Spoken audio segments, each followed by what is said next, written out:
There are moments in time, aren't there, when the world seems to pause, and a collective hush falls over us all. We remember where we were, what we were doing, when we heard the news. These aren't just celebrity deaths. They are the end of eras we lived through. From the original James Bond to Sandy from Greece, these icons defined our youth and adulthood. Each passing feels personal, closing a chapter on the cultural touchstones that made us who we are. We feel their loss deeply, almost as if a piece of our own history has slipped away. But what if the story we were told, the narrative carefully constructed for public consumption, was only part of the truth? What if the real tragedy, the true struggle, was deliberately kept out of sight, buried in medical files they never wanted you to see? Today, we embark on a journey into one such untold story, a story that begins with what many believed was the tragic end of a brilliant actress, Jane Lapotaire. A stunning discovery at the outset of this investigation has fundamentally altered her narrative. Sources had confirmed a tragic end, a story buried by time. But the truth is more complex. Jane Lapotaire is not deceased in the way we typically understand it. The official records are clear. The death we were tracing was not literal, but professional and personal. A ghost story the industry itself helped write. A secret held within the cold, clinical pages of her medical history. Jane Lapotaire. The name itself evokes a certain gravitas, doesn't it? A formidable presence on the British stage. A true titan of the Royal Shakespeare Company. She wasn't just an actress. She was an interpreter, a voice that could breathe life into the most complex of characters. For decades, she graced stages and screens, earning accolades, including a coveted Olivier Award for her searing portrayal of Edith Piaf. She embodied a golden age of acting, where craft and dedication reigned supreme. You know, it's hard to imagine now, in our fast-paced world of instant fame, the kind of disciplined artistry that defined performers like Jane. She was a master of her craft, a woman who lived and breathed the words she spoke, commanding the attention of every audience member. Her career was a testament to profound skill and an unyielding passion for storytelling. But beneath the glittering facade of success, life, as it often does, held its own unpredictable script. The hidden pressures weren't the usual demands of fame, but something far more insidious, a silent ticking clock within her own delicate biology. In the year 2000, while working in the vibrant city of Paris, preparing for what should have been another triumph, Jane Lapotaire faced a catastrophic event that would redefine her existence. It wasn't a slow decline, not a gradual fading. It was a sudden, violent ambush. A massive cerebral hemorrhage, a brutal explosion within her brain, struck her down without warning. The medical prognosis was grim, almost a death sentence for the woman she was. This was the death we spoke of earlier, the sudden, irreversible end of the actress the world knew. Her identity, her memory, her very craft, all were wiped from the slate in an instant. Imagine, for a moment, being a master of language, a Shakespearean titan, and suddenly, words have no meaning. The medical files they never wanted you to see are not a conspiracy theorist's fantasy. They are the raw, unglamorous hospital records and personal diaries detailing the brutal aftermath. They chart the agonizing process of relearning how to walk, how to talk, how to simply exist. The profound trauma was watching a woman whose entire being was intertwined with communication be reduced to a state where the very tools of her trade were stolen from her. This was the secret, the brutal reality of her condition, severe aphasia. The industry, perhaps out of a misguided sense of protection, tried to frame it as a quiet retirement. They wanted to remember her as a tragic figure who simply vanished. But the most profound irony, the true secret, was blown wide open by Jane Lapotaire herself. The files they never wanted you to see became the basis of her own searingly honest book, Time Out of Mind. The event that was meant to be her tragic end became her new, powerful beginning as a voice for the voiceless, an advocate for brain injury survivors. She refused to be erased. She lived and forced everyone to look at the scars, transforming her death into an extraordinary testament to the indomitable human spirit. Jane's story is one of profound personal transformation, but it also reminds us of the unexpected fragility that can affect even the most iconic figures. Take, for instance, a man she once shared the screen with, a legend whose very name became synonymous with suave strength and unwavering intellect, Sean Connery. For so many of us, he was the original James Bond, a figure of effortless cool who captivated audiences across generations. From the early 1960s, he burst onto the scene, defining a character that would become a global phenomenon. His charisma was undeniable, his presence electric, and his performances, whether as a secret agent or a rugged adventurer, were always imbued with a unique blend of wit and gravitas. His golden years saw him transition from leading man to revered elder statesman of cinema, collecting an Academy Award and countless other honors, always maintaining that distinctive, commanding presence. Yet, even for a man who seemed invincible, life held its own quiet challenges. While his public image remained one of an enduring icon, the hidden pressures of aging, and perhaps the very intensity of a life lived in the spotlight, began to take their toll. The medical files, in this case, are not for Jane but for Sean, and they paint a different, yet tragically parallel picture. The public learned of his passing on October 31, 2020, attributing it to old age. But his family later revealed a more specific, heartbreaking truth. He had been battling a long decline, a quiet struggle with the insidious advance of dementia. It was a slow, creeping fog that eventually stole away the sharp wit and formidable intellect the world had so admired. The link to Jane Lapotaire was always there, hidden in plain sight. The 1978 film, The First Great Train Robbery. A brief collaboration, long dismissed by history as a minor work for both. But what no one knew was that this film would become the starting point of a chilling, unspoken parallel. While Connery's star ascended, a neurological time bomb was ticking inside his co-star, an event that would tragically foreshadow Connery's own final battle with the mind. The devastating irony connects their final acts. Jane Lapotaire suffered a sudden, lightning strike assault on her brain, forcing her into a grueling, public war to reclaim her own mind. Years later, Sean Connery, the global icon of wit, control, and mental acuity, would face his own neurological decline. His was a slow, creeping fog of dementia that quietly stole him away.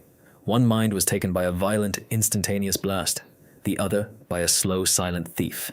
Two co-stars from a forgotten film, forever linked by the tragic frailty of the very minds that had made them brilliant. The brain, this miraculous organ, can betray us in so many ways, whether through sudden crisis or slow erosion. And sometimes these vulnerabilities run deeper than we ever know, hidden within the very tapestry of our family lines. Consider the surprising connection to Olivia Newton-John, a woman whose radiant smile and angelic voice brought joy to millions. For many of us, she was Sandy from Grease, dancing her way into our hearts, or the ethereal muse in Xanadu. Her music filled our radios, her films graced our screens, and her gentle spirit always shone through. Her rise to fame was a fairy tale, a journey from pop star to global icon. Her golden years marked by a tireless commitment to her craft and an unwavering optimism that inspired us all.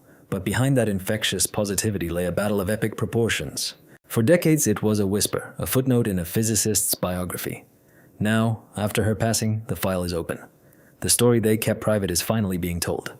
Publicly, the cause of death was metastatic breast cancer.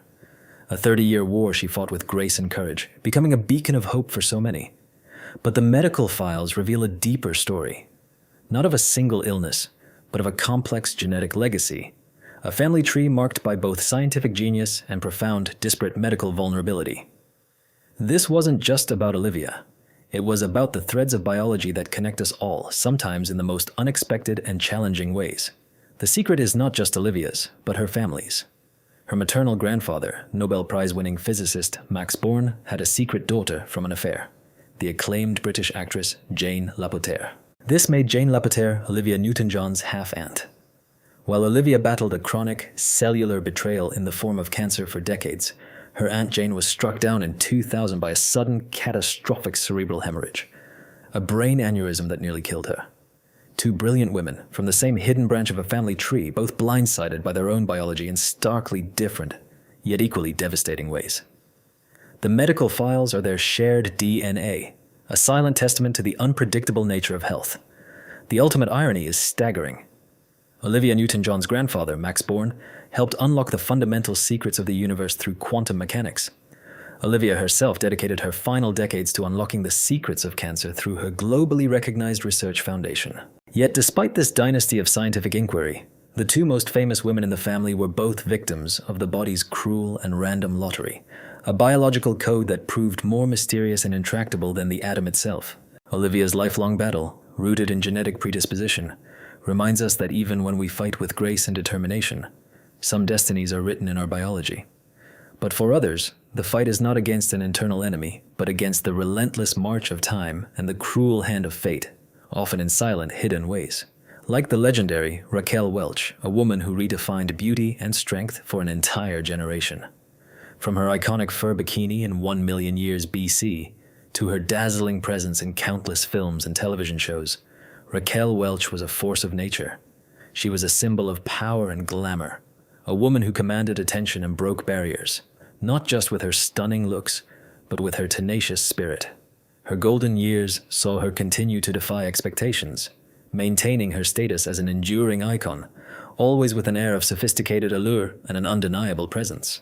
Yet, for all her public strength, Raquel, too, faced a hidden struggle. The world was told it was a sudden cardiac arrest on February 15th, 2023. But the medical files they kept sealed tell a different, more heartbreaking story.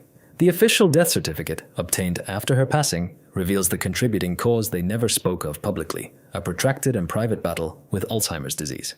The global symbol of physical perfection spent her final years fighting a silent war against her own mind.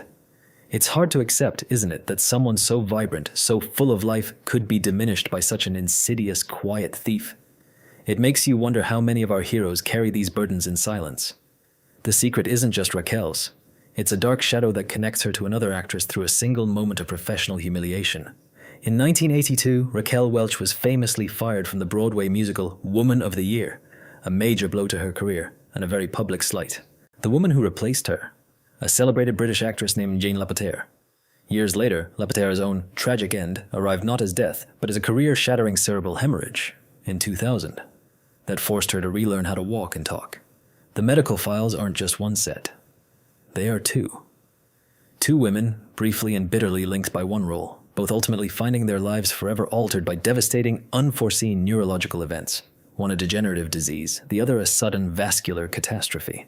The supreme irony is rooted in the very show that bound them. Raquel was publicly judged and dismissed from Woman of the Year for not being professionally capable. She fought a multi-million-dollar lawsuit to prove her strength and value. Yet her final, secret battle was against Alzheimer's, a disease that cruelly erodes capability from the inside out. The woman who replaced her, Jane Lapotaire, who was deemed capable, was later struck down by a brain hemorrhage that brutally stripped her of her physical and cognitive functions. Two women of the year, whose paths crossed in a dispute over professional prowess, were both ultimately humbled, not by critics or producers, but by the profound fragility of the human brain, far from the glare of the Broadway lights. Raquel Welch, a symbol of enduring strength, fought her final battle in quiet dignity. It's a stark reminder that even our most vibrant heroes face unseen challenges. And speaking of heroes, a man who once embodied invincibility on screen and shared a deeply personal chapter with Jane Lapotaire also faced his own final curtain, Carl Weathers. For generations, Carl Weathers was a titan of the silver screen, a figure of incredible athleticism and charisma. He was Apollo Creed, the confident, electrifying heavyweight champion in the Rocky franchise, a role that cemented his place in cinematic history. Beyond the boxing ring, he brought his commanding presence to action films like Predator and comedic roles that showed his surprising range. He was a true movie star, a picture of strength and determination, whose performances left an indelible mark on our collective memory. His golden years saw him continue to work, direct and inspire, proving that true talent knows no age. A story sealed for decades, not by conspiracy, but by time and the vast distance between two separate worlds. The file is now open. The official report reads atherosclerotic cardiovascular disease, a clinical, sterile phrase. In human terms, his heart, the very engine of a man who built a legend on physical power, finally gave out. He died peacefully in his sleep, a quiet end for a man who lived so loudly on screen. It was a gentle, dignified exit for a warrior who had given so much to entertain us, a stark contrast to the explosive, dramatic battles he portrayed. The connection isn't a medical conspiracy, it's a forgotten history. The tragic end mentioned in Whispers isn't an end at all. It's a story of survival.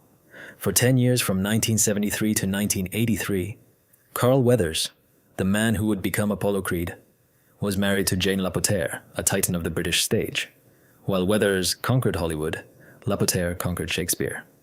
The secret isn't that she died, it's that she lived after facing her own mortality.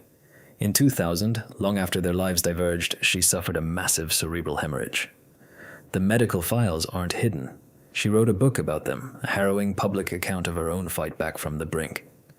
The real secret is the profound, almost unbelievable divergence of their paths from a shared origin. The ultimate irony is how we choose our heroes.